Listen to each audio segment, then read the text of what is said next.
असताना सोडून या, परंतु दक्षिण भारतामध्ये याचं लोण पसरलं नाही।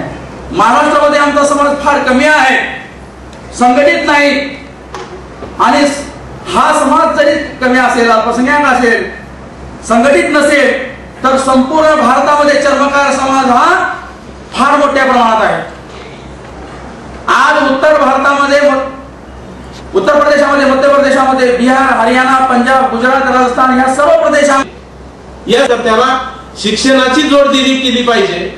आणि म्हणून त्या अर्थानं सुद्धा साहेब मुख्यमंत्री असताना महत्त्वाचा निर्णय साहेबांनी त्या ठिकाणी केला, आणि तो म्हणजे आपल्या समाजातील गरीब विद्यार्थ्यांना डॉक्टर, इंजिनियर आपला मुलगा झाला पाहिजे या उद्देशानं सुद्धा व्यावसायिक अभ्यासक्रम जर आमचा हा विद्यार्थी घेत असेल, तो डॉक्टर इंजिनिअरिंगला जर प्रवेश घेत असेल, तर त्याची 100% फी भरण्याचा निर्णय सरकारने साहेब असतानाच्या काळामध्ये त्या ठिकाणी करून घेतलेला आहे। हे सुद्धा मला या ठिकाणी आवर्जून सांगावंसं वाटतं। या ठिकाणी काम करताय लखवाले साहेब, मी तुमचं हार्दिक अभिनंदन करतो। या पक्षाची जवळीक आपण साधलेली नाही, एका चांगल्या समविचारी पुरोगामी पक्षाची सुद्धा जवळीक आपण या ठिकाणी साधलेली नाही, परंतु चांगल्या माणसाची संगत निश्चित आपण या ठिकाणी करताय। त्यामुळे निश्चितपणाने आपल्या समाजाचा विकास या भविष्यामध्ये झाल्याशिवाय राहणार नाही, आणि ती होण्यासाठी सुद्धा निश्चितपणाने आम्ही सर्वजण आपल्या सोबत आहोत, एवढी ग्वाही आजच्या निमित्तानं यामध्ये निर्माण करण्याच्या दिशेनं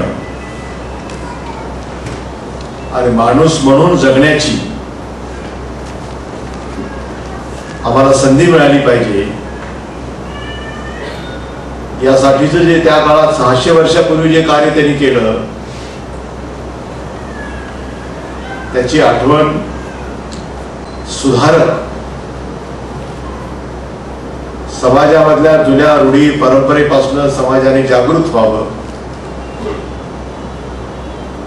स्वतःच्या पायावर स्वाभिमानानं उभं राहावं, यासाठी कुणीतरी सतत संघर्ष करत राहतं, जनजागृती निर्माण करत राहतं। आणि म्हणून या देशाला या अशा महान संतांची फार मोठी परंपरा लाभलेली आहे। संतांची जयंती साजरी करणं म्हणजे त्यांच्या प्रति आदर व्यक्त करणं, त्यांना देवपण देणं असा अर्थ नाही आहे। त्यांनी केलेल्या कामाची आठवण ठेवणं आणि त्यांनी दाखवलेल्या मार्गाने 2-5 पावलं आपल्याला चालता आली तर ती चालण्याचा प्रयत्न करणं हा त्याचा मुख्य आधार आहे असे सुद्धा मानतो।